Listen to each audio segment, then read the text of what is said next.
টানা দ্বিতীয়বার বিশ্বকাপের শিরোপা ঘরে তোলার সুযোগ এসেছিল আর্জেন্টিনার সামনে, কিন্তু সেই সুযোগ কাজে লাগাতে পারেনি লিওনেল স্কলোনির দল। ফাইনালে স্পেনের বিপক্ষে নিজেদের ছায়া হয়েছিল আলবিসেলেস্তারা।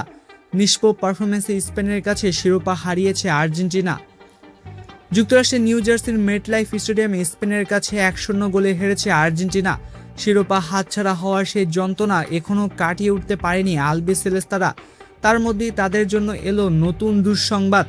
ফিফা র্যাঙ্কিংয়ে শীর্ষস্থান হারিয়েছে লিওনেল মেসির দল। শিরোপা জয়ী স্পেন এখন বিশ্ব ফুটবলের নতুন নম্বর 1 দল। ফিফার সর্বশেষ আপডেট অনুযায়ী বিশ্বকাপের ট্রফি জেতায় 1995.88 পয়েন্ট নিয়ে শীর্ষে উঠে এসেছে স্পেন। অন্যদিকে ফাইনাল হেরে যাওয়ায় 1970.30 পয়েন্ট নিয়ে দ্বিতীয় স্থানে নেমে গেছে লিওনেল স্কলোনির আর্জেন্টিনা। আগামী 7 অক্টোবরের আগে এই র্যাঙ্কিং তালিকা আর কোনো পরিবর্তন আসবে না। টুর্নামেন্টের চলাকালীন র্যাঙ্কিংয়ের চিত্র বেশ কয়েকবার বদলেছে। বিশ্বকাপ শুরুর সময় আর্জেন্টিনার শীর্ষে থাকলেও টুর্নামেন্টের মাঝে তারা কিছুটা পিছিয়ে পড়েছিল। তবে সেমিফাইনালে ইংল্যান্ডকে হারিয়ে তারা আবারও শীর্ষস্থান পুনরুদ্ধার করেছিল, কিন্তু শেষ রক্ষা আর হলো না। ফাইনাল হারের মাসুল গুনতে হলো র্যাঙ্কিংয়ে শীর্ষস্থান হারানোর মাধ্যমে। এদিকে তৃতীয় ও চতুর্থ স্থানে রয়েছে দুই সেমিফাইনালিস্ট ফ্রান্স আর ইংল্যান্ড।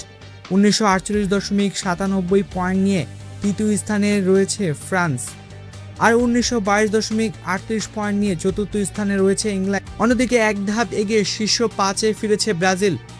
1804.92 পয়েন্ট নিয়ে ষষ্ঠ স্থানে থেকে পঞ্চম স্থানে উঠে এসেছে সেলেসাওরা।